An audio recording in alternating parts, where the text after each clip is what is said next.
that in this day and age, the idea of a brand, it feels much more like it's a logo or a name and some creative. But the reality is that that's not enough to be able to succeed as a business in this day and age. I mean, the first thing we have to think about is the context within which we're having conversations with our audiences. It was 20 years ago much easier to connect if you just spent enough money because you were able to get in front of the eyeballs of the people, usually through television, sometimes through radio, that allowed for you to make a name. But that's not how our world works anymore. And we are increasingly, as companies, showing up in social contexts.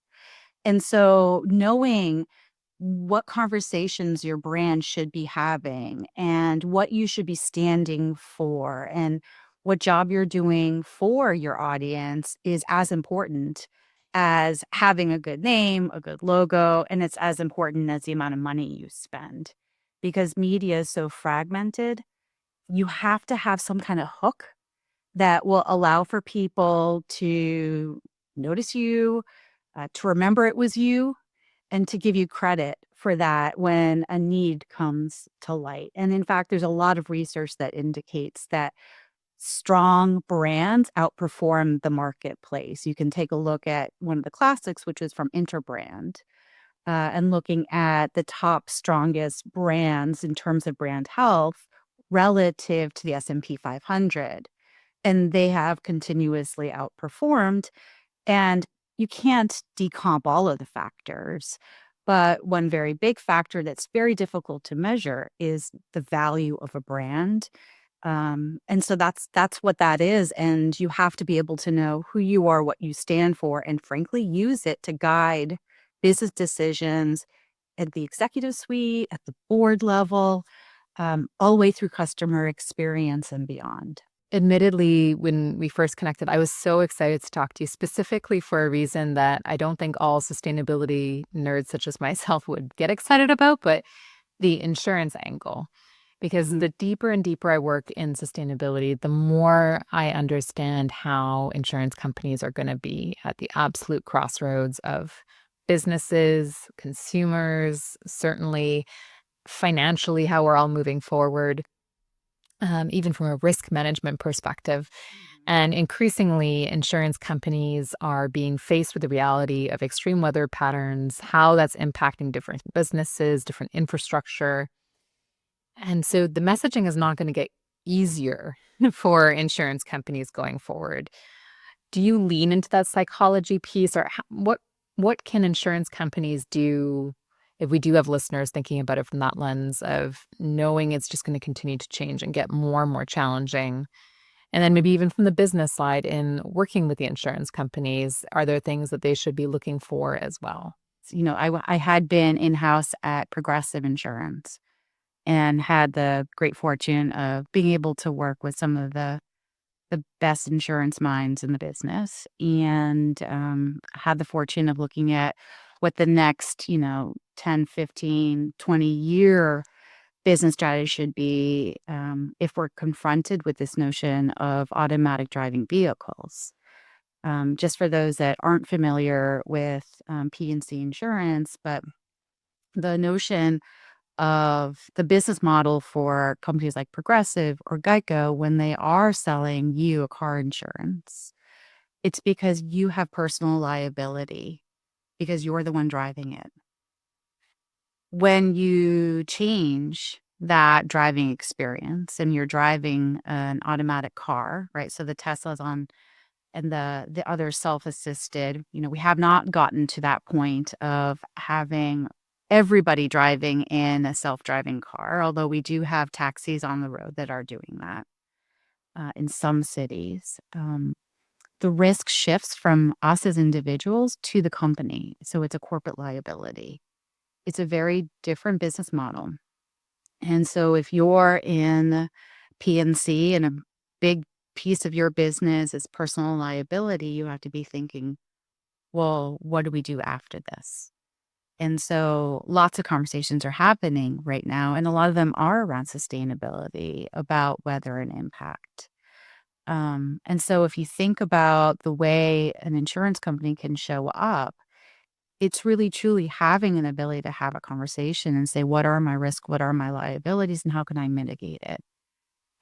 It's a winning proposition for both the insurer and the insured if there are strategies that can be worked on together that limit the material damage or physical damage that we're seeing everywhere. And, having been working in insurance for a very, very long time, even the insurance carriers are having a hard time accurately predicting what the environmental loss will be in any given calendar year.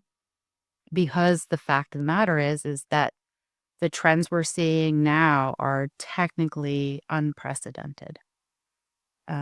Now, because we have had, unfortunately, year after year of unprecedented weather, we are starting to have trending and patterning.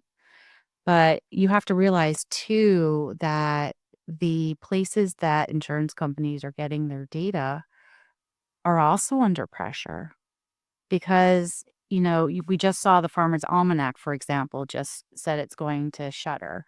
Well, that's really a data-driven. It's not, it's funny because I used to think Farmer's Almanac was, an old wives' tale and that it was almost like looking for water with a stick, but it's not. It's sophisticated, predictive modeling around what the likely weather pattern will be within a given calendar year by region. The data that feeds that comes from things like local weather stations, airplanes that are flying. And in fact, when we had the COVID shutdown, the weather prediction models were less accurate because there weren't as many planes in the sky, which means that there weren't as many data points that was gathering real-time information about wind and weather that would then go and feed into these weather prediction models. And you actually saw it in our weather forecasts for that period of time. They were less accurate. And so, the weathermen are looking at the same types of data that the insurers are looking at. Um, I think the weathermen are looking at it a shorter period of time, forward facing, but I know less about that. So I'm sure someone in your listener group would say that's not true, and I'd love to learn more about it. But insurers are definitely trying to predict much further because that's how they ensure that they're able to pay out in any of the claims that are filed in any given year. And so if you have more flooding, that means you have a customer base that's going to have their cars declared totaled. Because once a car is submerged in water, there's so much damage that can happen that it's really not appropriate to put it back on the road. That doesn't mean those cars don't go back on the road. It just means that typically your customer is going to get compensation for a buyback. If you have a lot of hail, that's physical damage. Not all policies cover that. Um, Going back to flooding, if you're a business owner or if you're a homeowner, if you're in a flood zone, your policy often doesn't include that you have to get additional flood coverage. And oftentimes that's underwritten by the government. And we know that a lot of the regulatory changes that are happening right now are stripping responsibility from government and putting it back on individuals and corporations. There's likely to be a gap. And so if the insurance companies can be partnering with the people that it serves to allow for there to be action that's in advance of a disaster or to make it less likely that there's going to be a negative financial impact, that's win-win for everybody. But as companies are thinking about how to talk about their work and that responsibility is coming back to the CMO within an organization, that responsibility is there. Do you have guidance that you're providing your customers at the moment? If from a regulatory standpoint, to your point, there are a lot of changes. We're certainly seeing it in Europe and Canada, part of the US as well, from how you can talk about sustainability initiatives. I do see brand as an articulation of a company's purpose or mission, and it should reflect the culture. And the same should be true for any ESG, sustainability, programming, and messaging. Because there has to be some kind of continuity and cohesion in the efforts. If not, you're just chasing, one ball after another over the field and you're not playing a strategic game. It's too difficult to manage that. And so I think it all comes back to the same core of knowing who you are, knowing what's important to you as an organization, and also, I think probably more importantly, what's important to the folks that you serve. And, if I take a look at the volatility that's in the global market, and it's shared volatility because we are such an integrated global, commerce ecosystem today. I think what's happened is there is a return to an expectations that companies will be investing more in the betterment of the communities that it benefits from. And I've used the story before, but I'll say it again because I do believe you can do good while doing well. And I also often encourage all my clients to have a higher purpose, give back kind of initiative because it's genuine reciprocity.